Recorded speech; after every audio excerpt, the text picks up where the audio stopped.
नमस्कार बच्चों, मैं निर्लेश मैम हूँ और इस वीडियो में बच्चों हम जानेंगे वैलेंसी यानी संयोजकता के बारे में। तो बच्चों, इस टॉपिक को स्टार्ट करने से पहले मैं एक छोटा सा एग्जाम्पल आपके सामने रखना चाहूँगी कि मान लीजिए एक छोटा सा बच्चा है। उस बच्चे के आगे बहुत सारी टॉफ़ीज़ रखी गई हैं और उससे कहा जाए कि तुम्हें जितनी टॉफ़ीज़ लेनी है उतनी आप ले सकते हो। तो जाहिर है उस बच्चे के हाथ में जितनी टॉफ़ीज़ आएंगी वो उतनी ही ले सकता है।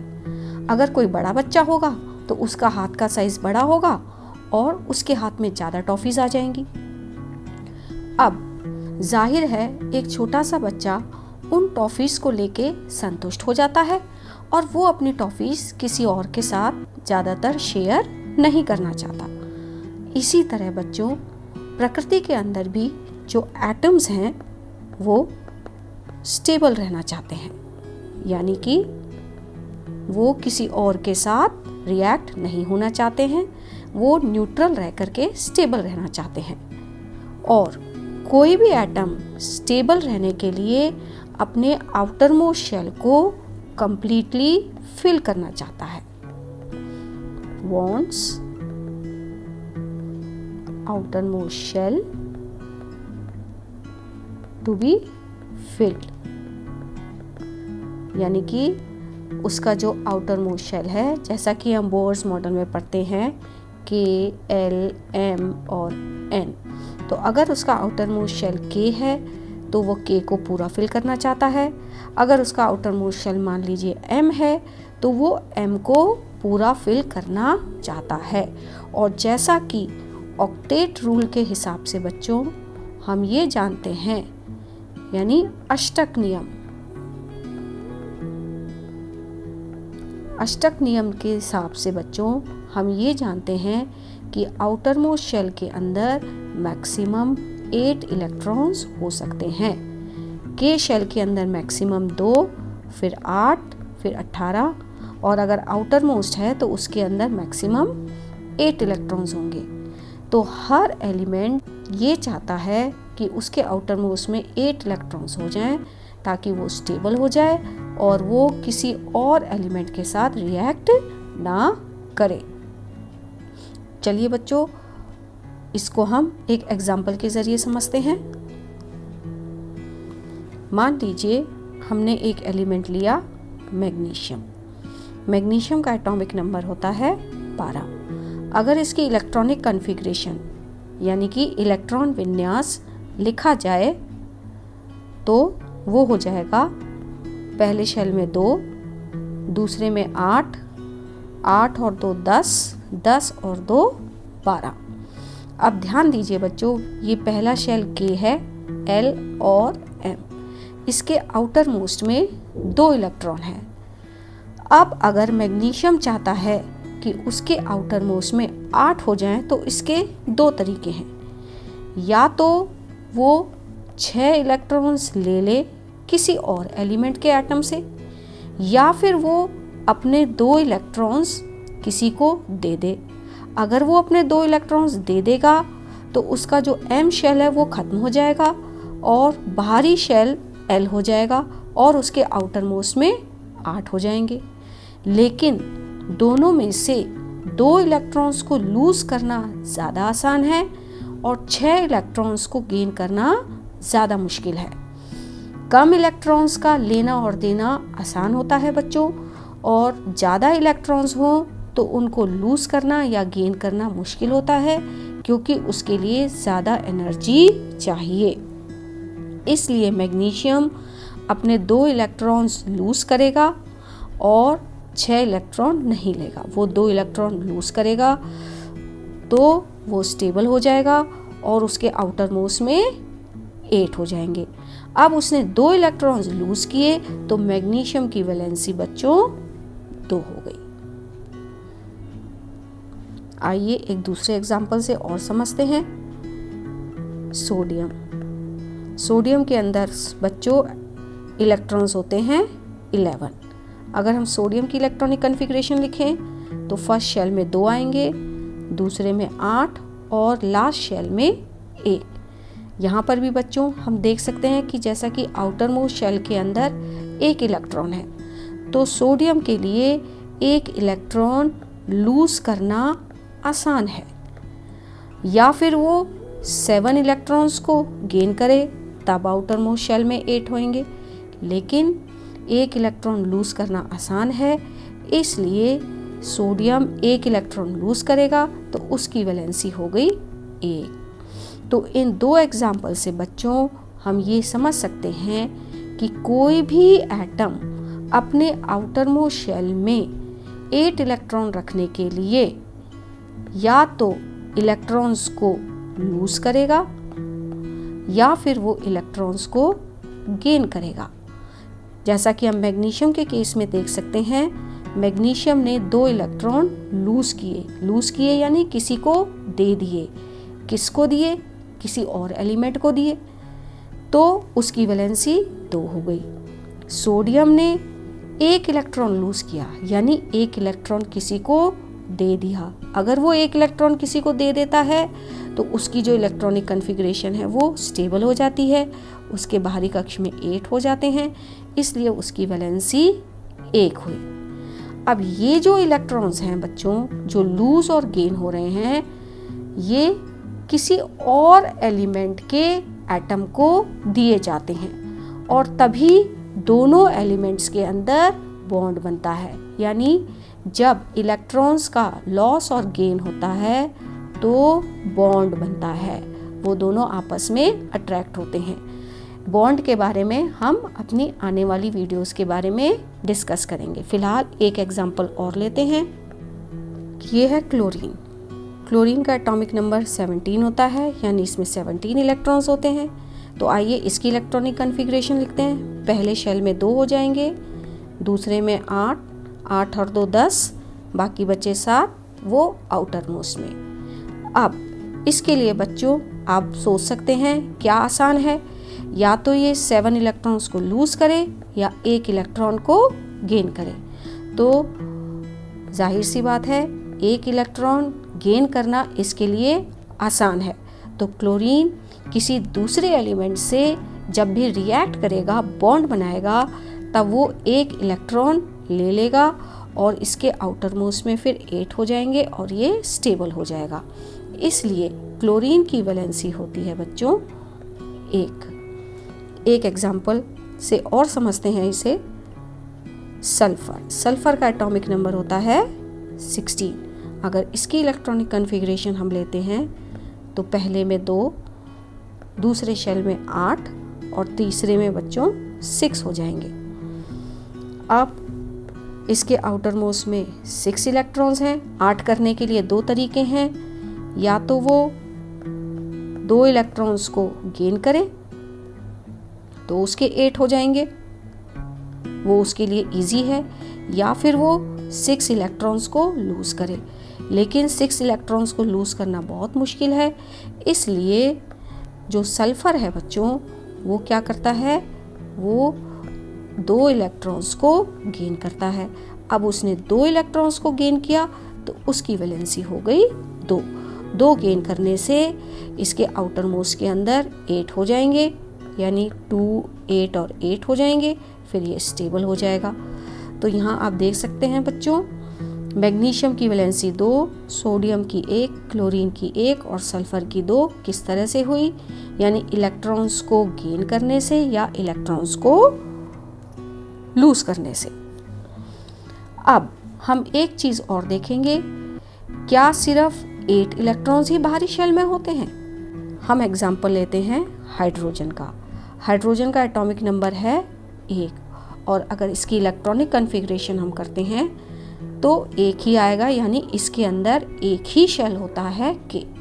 अब जैसा कि हम 2n² के फॉर्मूले के हिसाब से बच्चों जानते हैं कि K शेल के अंदर मैक्सिमम 2 इलेक्ट्रॉन ही हो सकते हैं, 2 से ज़्यादा नहीं हो सकते। तो हाइड्रोजन अपने आउटर मोस्ट में मैक्सिमम 2 रखना चाहेगा, 8 नहीं, क्योंकि K के अंदर 2 ही इलेक्ट्रॉन आ सकते हैं। तो हाइड्रोजन बच्चों 1 इलेक्ट्रॉन गेन करेगा तो उसके आउटर मोस्ट में 2 हो जाएंगे, और वो कंप्लीटली फिल हो जाएगा और हाइड्रोजन भी स्टेबल हो जाएगा। इसलिए हाइड्रोजन की वैलेंसी 1 होती है। तो ये कोई ज़रूरी नहीं है बच्चों कि आउटर मोस्ट शेल में 8 इलेक्ट्रॉन्स ही हो।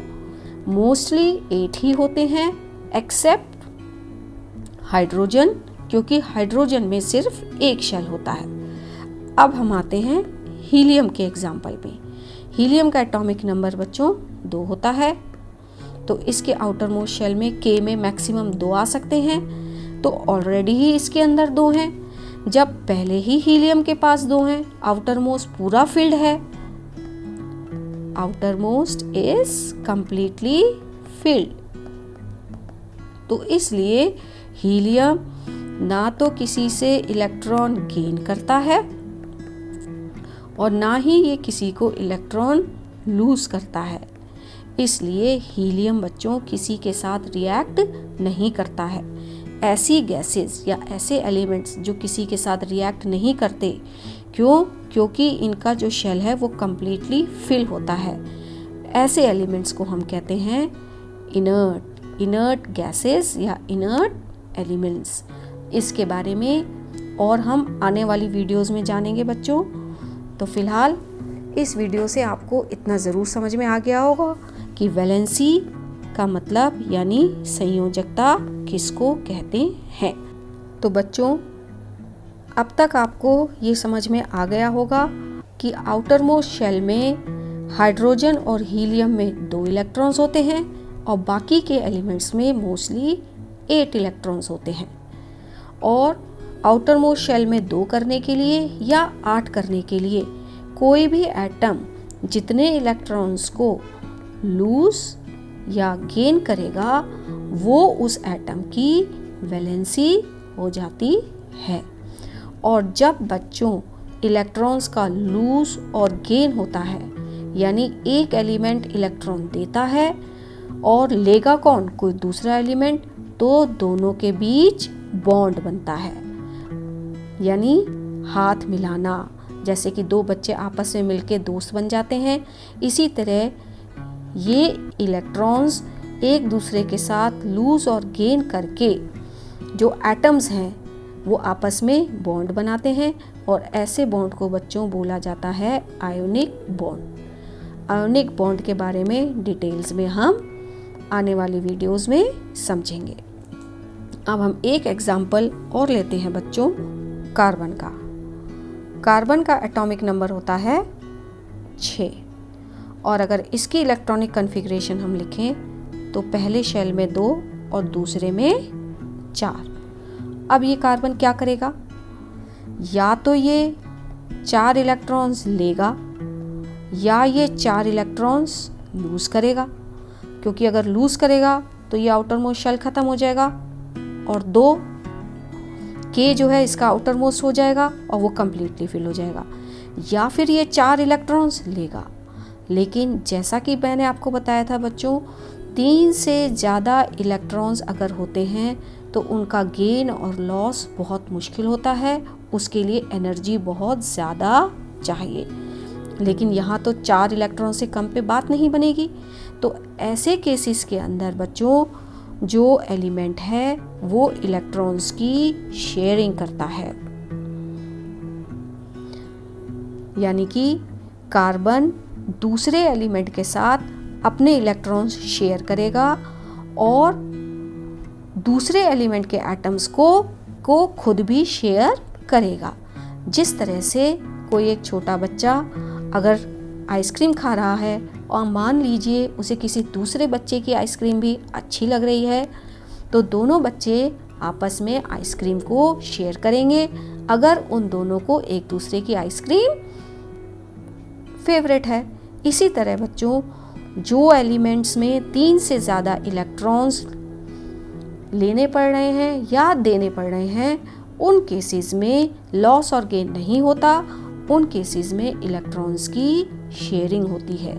और जब इलेक्ट्रॉन्स की शेयरिंग होती है तब जो बॉन्ड बनता है उसे बोलते हैं कोवैलेंट बॉन्ड। कोवैलेंट बॉन्ड को हिंदी में बोला जाता है बच्चों सह संयोजी आबंध। सहसंयोजी आबंध। तो इस वीडियो के ज़रिए आप वैलेंसी की कई तरह से डेफिनेशंस आपको बुक्स में लिखी हुई मिलेंगी बच्चों, उन्हें मैं आपको समझा देती हूँ। संयोजकता को रासायनिक बंधन बनाने के लिए किसी तत्व की अन्य परमाणु के साथ संयोजन शक्ति के रूप में, संयोजन शक्ति यानी कंबाइनिंग पावर। भाई ये कंबाइनिंग पावर ही तो है जब एक एलिमेंट दूसरे एलिमेंट के साथ कंबाइन हो रहा है। जैसे कि हम एक एग्जांपल लेते हैं बच्चों, सोडियम क्लोराइड NaCl एक सॉल्ट है जिसमें सोडियम पॉजिटिव चार्ज होता है, क्लोरीन नेगेटिव चार्ज होता है। अब जैसा कि हमने पहले देखा था, सोडियम एक इलेक्ट्रॉन लूज करता है और क्लोरीन एक इलेक्ट्रॉन गेन कर सकता है। तो सोडियम बच्चों अपना एक इलेक्ट्रॉन क्लोरीन को दे देता है और क्लोरीन आराम से उसको ले लेता है, तो दोनों के बीच आयनिक बॉन्ड बन जाता है और कंपाउंड बनता है NaCl। तो ये क्या हुई, ये एक एलिमेंट की कंबाइनिंग कैपेसिटी है। Valency refers to number of electrons in outer shell. किसी परमाणु के बाहरी आवरण में इलेक्ट्रॉन की संख्या, वो वैलेंसी है। जैसा कि हम देख सकते हैं इसके अंदर देखिए बच्चों, मैग्नीशियम के आउटर मोस्ट में 2 इलेक्ट्रॉन थे तो इसकी वैलेंसी 2। सोडियम के आउटर मोस्ट में 1 इलेक्ट्रॉन तो इसकी वैलेंसी 1। इसी तरह क्लोरीन के आउटर मोस्ट में 7 इलेक्ट्रॉन्स थे, लेकिन उसको 8 बनाने के लिए उसे 1 इलेक्ट्रॉन चाहिए था तो उसकी वैलेंसी 1। इसलिए ये वाली जो डेफिनेशन है बच्चों, it refers to number of electrons in outer shell of an atom, ये हर एलिमेंट के लिए ट्रू नहीं होती। अब हम तीसरी डेफिनेशन पे आते हैं। Tendency of atom to lose, gain और share electrons to achieve stable octet. यही सबसे सही डेफिनेशन है क्योंकि इसके अंदर जो भी मिसकंसेप्शंस हैं वो सब क्लियर हो जाते हैं। यानी कि स्थिर अष्टक प्राप्त करने के लिए, अष्टक यानी आउटर मोस्ट में 8 इलेक्ट्रॉन प्राप्त करने के लिए कोई परमाणु इलेक्ट्रॉन छोड़ते हैं, ग्रहण करते हैं या साझा करते हैं, इस प्रवृत्ति को संयोजकता कहा जाता है। तो बच्चों आशा करती हूँ आपको वैलेंसी या संयोजकता समझ में आ गया होगा। और अब मैं लास्ट में एक क्वेश्चन आपसे पूछना चाहूँगी कि जो गुब्बारे होते हैं बच्चों, गैस के गुब्बारे होते हैं, आमतौर पे आपने देखा होगा जिनमें गैस भरी जाती है, उनमें ज़्यादातर हीलियम गैस भरी जाती है लेकिन हाइड्रोजन गैस नहीं भरी जाती। ऐसा क्यों होता है? शायद इसका जवाब अब आप दे सकते हैं। तो अगर मेरी वीडियो अच्छी लगी तो चैनल को लाइक करें और सब्सक्राइब करें।